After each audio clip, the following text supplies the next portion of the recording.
Okay role. સાહેબ આપનો પરિચય આપો. મારું નામ અતુલભાઈ દવે છે અને આ વિસ્તારમાં અમદાવાદમાં હું સામાજિક કાર્યકર તરીકે કાર્યરત છું અને અત્યારે અમે નાગરિક અધિકાર રક્ષા સમિતિના નેજા હેઠળ ગુજરાતની અંદરથી દારૂબંધી હટાવો એ બાબતની ઝુંબેશ શરૂ કરી છે.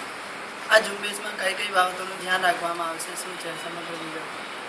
તો આજ સુધીના ઇતિહાસમાં દેશમાં કે રાજ્યમાં જ્યારે પણ કોઈ આંદોલનો થયા છે ત્યારે આંદોલનો એવા છે કે અમને કંઈક આપો, અમારી આ માંગ પૂરી કરો, પણ એમાં સરકારને કોઈ ફાયદો થશે એવા કોઈ આંદોલનો આજ દિવસ સુધી થયા નથી. મારું કદાચ આ પ્રથમ એવું આંદોલન હશે કે એ આંદોલન જો સફળ થશે તો સરકારને વર્ષે 3000 કરોડ રૂપિયાનો ફાયદો થશે, અનેક ઉદ્યોગો અહીંયા આવશે, અનેક લોકોને રોજગારી મળશે અને ગુજરાતની અંદર કરોડો રૂપિયાનું મૂડીરોકાણ થશે. ગુજરાતની અંદર પોલીસોના જે કેસોનું ભારણ છે એ ઓછું થશે, ગુજરાતની અંદરથી ભ્રષ્ટાચાર ઓછો થશે. આ વાઇબ્રન્ટ સમિતિની અંદર જે આપણા મહેમાનો આવ્યા છે એમને દારૂની છુટ્ટી આપવા બાબત પાછળ આપ શું કહેવા માંગો? મિત્રો, આ બાબતને ખૂબ જ આવકારું છું, કેમ કે આને હું મારી મુહિમ સાથે જોડવા માંગુ છું. ગુજરાતના મુખ્યમંત્રી ખુદ કબૂલ કરે છે કે ગુજરાતની અંદર જો મૂડીરોકાણ લાવવું હશે, ગુજરાતની અંદર જો ઉદ્યોગો લાવવા હશે અથવા તો ગુજરાતના યુવાનોને રોજગારી આપવી હશે તો ગુજરાતની અંદર જે ઉદ્યોગપતિઓ આવે છે એમને દારૂ પીરસવો પડશે.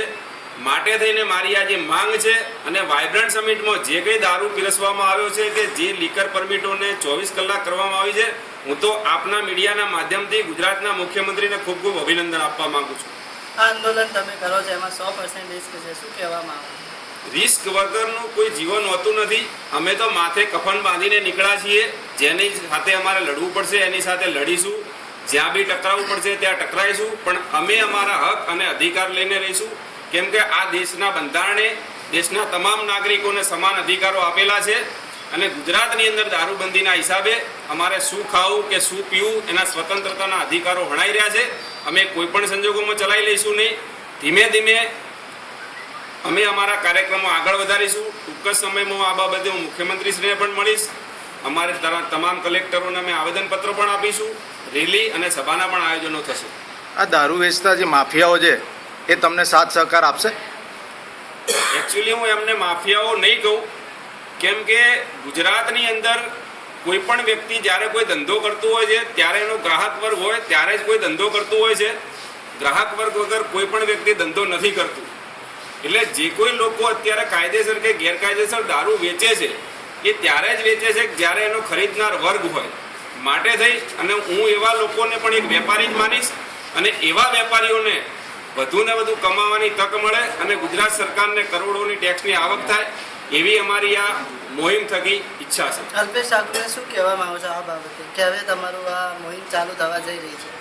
અલ્પેશ ઠાકોરને હું આપની ચેનલના માધ્યમથી જાહેર મંચ ઉપર આમંત્રણ આપું છું કે ચર્ચા કરવા માટે કે 55 વર્ષની અંદર ગુજરાતની અંદર જો દારૂબંધીથી કોઈ ફાયદો થયો હોય તો એ સાબિત કરી બતાવે અને એમને આ દબાણથી જે વોટ બેંકની રાજનીતિને દબાણ કરીને એમને સરકાર પાસે જે કાયદો મંજૂર કરાવ્યો છે એ કાયદામાં તો ભારતના બંધારણમાં જે મૂળભૂત અધિકારો આપેલા છે એના અધિકારોનું પણ હનન થઈ રહ્યો એવો કાયદો ગુજરાતમાં બનાવ્યો છે. એટલે સૌથી પહેલાં તો અમે આ કાયદો રદ કરવા માટે માગણી કરીશું અને અલ્પેશભાઈ અથવા તો ગુજરાતના કોઈ પણ વ્યક્તિ જે કોઈ રાજકીય પાર્ટીઓ છે એ અને ગાંધીવાદી વિચારકો કે જેના નામથી ગુજરાતમાં દારૂબંધીનું નાટક ચાલી રહ્યું છે એવા તમામ મિત્રોને હું કહીશ કે આવો જાહેર ચર્ચા કરીએ આપણે અને લોકોને નક્કી કરવા દો સાચું કોણ છે અને ખોટું કોણ છે. શું સરકાર તમારી આ માંગને પૂરું કરશે કે નહીં?